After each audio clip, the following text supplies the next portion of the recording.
সকলকে জানাই শুভ জন্মাষ্টমীর অনেক অনেক শুভেচ্ছা ও ভালোবাসা।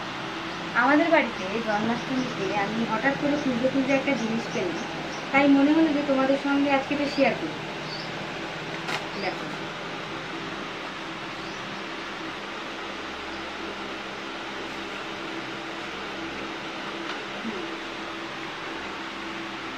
এটা হচ্ছে আমাদের হিন্দুদের সব থেকে বড় ধর্মগ্রন্থ, যার নাম ভগবদ্গীতা।